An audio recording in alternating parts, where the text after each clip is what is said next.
surga Firdaus, membentuk fitrah perempuan dari status anak di rumah tangganya dulu sampai ke status paling tinggi. Yuk kita bacakan ayatnya. Quran surah 23 ayat 1-nya dulu pelan-pelan.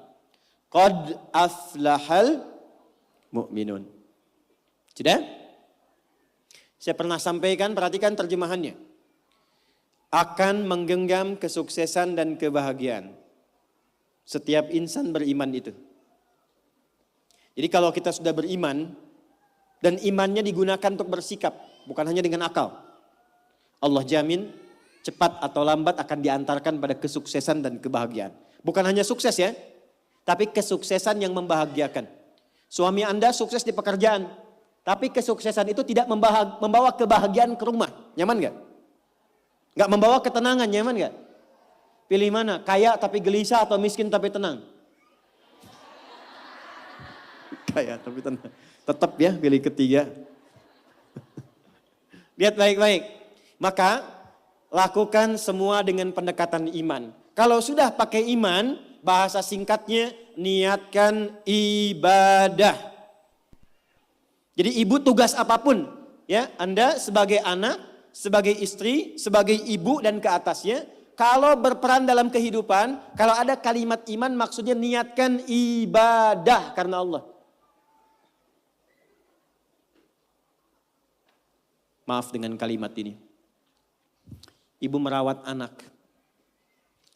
Memandikan, menyekolahkan, menyayangi, memeluk sebelum tidur. Saya tanya, itu karena sayang, karena cinta, atau karena ibadah? Masa? Kalau ibadah itu pasti karena Allah. Kalau iman pasti karena Allah. Alladzina yu'minuna bil ghaib. Ini ada saya lihat anak-anak dia. Ibu tuh merawat, menggendong, mendidik dan sebagainya kepada anak karena sayang atau karena Allah? Apa standarnya?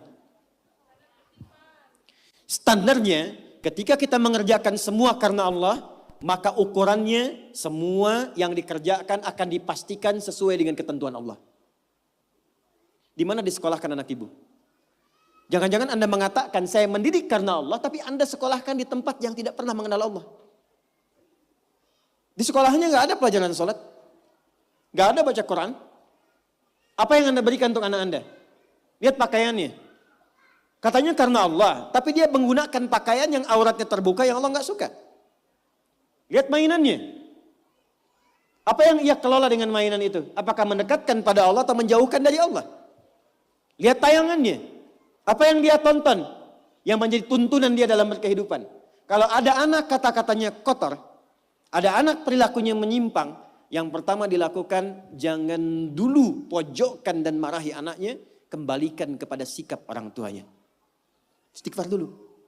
Maka mulai hari ini, kalau Anda ingin mengikuti jejak Sayyidah Khadijah, mulai sekarang gerbangnya dibuka. Niatkan semua kegiatan karena Allah. Nah, apa yang harus dilakukan pertama kali untuk itu? Lanjut ayat keduanya. Alladzina hum fi salatihim khashi'un. Pelan-pelan. Kurikulum yang pertama dimulai dari salat. Saya ulangi, dimulai dari apa? Kata Allah, penghuni surga Firdaus itu terlihat yang pertama dari ciri salatnya, bukan sekedar menunaikan salat. Tapi dia mencoba untuk mendapatkan kekhusyuan dalam sholatnya. Pelan-pelan. Ini saya belum bicara dengan suami ya. Bicara status ibu dulu. Sebagai istri, sebagai ibu, sebagai anak. Maka kalau ingin levelnya naik, mengikuti jejak Sayyidah Khadijah, maka yang pertama dibangun hubungan dengan Allah dulu. Dalam bahasa Arab, hubungan kuat itu yang sulit dipisahkan disebut dengan silah. Ibu pernah dengar silaturahmi? Silaturahim. Kenapa disebut silaturahim? Maksudnya hubungan perhatian yang kuat, yang saat berpisah pun masih ingat, masih mendoakan, masih mengenal. Di silaturahim yang sukses itu bukan Anda ketemu, Anda nyapa, bukan. Kalau Anda nyapa orangnya ada, wajar. Tapi kalau Anda berpisah masih ingat teman, masih didoakan, masih disupport, itulah silaturahim. Nah, ibadah yang melatih kita terhubung kuat dengan Allah, sehingga dimanapun tersambung dan dijaga oleh Allah, itu disebut dengan sholat namanya. Maka ketika diminta untuk sholat, Sebetulnya itu ibadah personal yang Allah inginkan untuk merubah perilaku kita dan pribadi kita supaya lebih dekat dengan Allah. Makanya panggilannya itu bukan panggilan beban, Bu. Bukan panggilan ruku, bukan panggilan sujud. Coba dengarkan kalau orang yang sedang azan, muadzin itu salat. Ya, azan, maaf, saat sedang mengumandangkan azan. Hayya 'alas shalah. Ayo salat. Setelah itu apa? Hayya 'alal falah. Ayo sukses, ayo bahagia. Falah itu kalau sudah digenggam jadi aflah. Orang yang menggenggam kesuksesan, kebahagiaan. Qad aflahal mu'minun. Orang beriman pasti menggenggam kesuksesan, kebahagiaan karena dia dekat dengan Allah. Maka saya kembalikan, kenapa yang pertama yang dilatih adalah sholat dan itu mutlak bagi seorang perempuan. Karena nanti curhatan terbesar ibu ketika menghadapi tantangan dalam rumah tangga, itu akan banyak persoalan-persoalan yang diringankan oleh Allah ketika ibu optimal dalam sholatnya. Ibu bersyukurlah, catat ini kalimat saya. Kalau ibu jaga sholat dengan baik, nanti saya tunjukkan yang pernah saya katakan minimal 40 rakaat saja. 40 rakaat. Kalau yang sholat fardu berapa? 17 ya. Subuh berapa? 2. Duhur 4, asar 4, maghrib, isya. Ingat rumusnya ya, itu nomor telepon Allah, koneksinya 24434. Jumlah 17. Sisanya 23 di mana? 12-nya rawatib. Oke. 11-nya tahajud. Ibu jaga aja dulu ini yang 40 dan lihat apa yang terjadi setelah konsisten menunaikan itu. Sebulan aja dulu. Sebulan dulu. Lihat apa yang terjadi setelah itu. Maka nanti kalau sudah terkoneksi ke dalam jiwa, sudah enak sholatnya, itu yang disebut dengan khusyuk. Suasananya beda, Bu. Bukan ngejar selesai sholat, tapi menikmati setiap bacaan dan gerakan dalam sholat. Pernah nggak ada masa-masa ketika sholat enak gitu rukunya? Pernah nggak? Sujudnya nikmat, pernah begitu? Itulah khusyuk. Itu kalau ibu sedang mencapai titik itu kemudian sholat dan minta sesuatu, itu tidak ada sekat yang terhijab yang dikabulkan oleh Allah Subhanahu wa taala. 2, saya cepat. Jangan cukupkan soleh sendiri, Bu. Karena sama-sama ingin ke surga Firdaus kan ada suami. Ada anak-anak. Maka pesan yang pertama penghuni surga Firdaus itu yang dipesankan bukan dunianya tapi akhiratnya. Contoh, suami mau berangkat, biasanya ibu pesan apa? Hah? Hati-hati ya Pak, gitu kan? Ya, sukses ya. Pernah nggak ibu bilang pertama kali yang disampaikan, ayah jangan lupa sholat ya? Pernah nggak? Tuh. Sekarang hari apa? Yang ke masjid siapa? Laki-laki perempuan? Yang ke masjid suami ibu, yang ke masjid laki-laki. Pernah nggak ibu siapkan pakaiannya? Pernah, bagus. Pernah nggak siapkan parfumnya? Bagus. Tapi pernah nggak ibu bisikkan di telinganya? Pak, nanti pas khatib duduk di antara dua khutbah, doakan rumah tangga kita samara sampai surga ya. Pernah nggak? Belum. Padahal di situ ada pesan kuatnya. Di situ ada hikmah indahnya. Jadi ternyata sholat itu ketika dimunculkan ciri pertama, kita kemudian tebarkan ke semua anggota keluarga. Bu, kalau cuman hafal waktu sholat, itu iman standar. Surganya standar. Penghuni surga Firdaus, dia menyiapkan sebelum waktunya. Oleh karena itu pulang dari sini, jangan sampai di rumah nggak ada jadwal sholat, Bu. Print out, bikin. Saya suka tempelkan di dinding rumah, di kamar, kadang-kadang di meja makan. Sehingga begitu yang terlihat sebelum nunggu menu makan, waktu sholat. Jelas? Oke. 2. Walladzina hum 'anil lagwi mu'ridun. Agak cepat. Kita nanti akan bahas 3 saja. Walladzina hum, orang-orang yang menginginkan surga Firdaus itu, 'anil lagwi, dari hal yang tidak penting, yang tidak ada manfaatnya, mu'ridun, dia hindari. Saya ulang ya. Dari segala hal yang tidak bermanfaat, dia menghindar. Menghindarkan diri dari segala yang tidak penting. Jadi penghuni surga Firdaus itu orientasinya yang bermanfaat saja. Yang penting apa? Kalau ada pertemuan, manfaat gak? Penting gak? Ada kumpul-kumpul, penting gak? Ada pengajian, pengajiannya bermanfaat atau cuman kumpul-kumpul datang saja? Penghuni surga Firdaus, dia petakan semua kegiatannya dalam frame segala yang bermanfaat, segala yang penting saja. Sekarang mulai ibu evaluasi, bawa ke rumah. Dari ujung kepala sampai dengan ujung kaki. Mohon maaf sekali pelan-pelan, mohon maaf sekali. Cek ya, cek.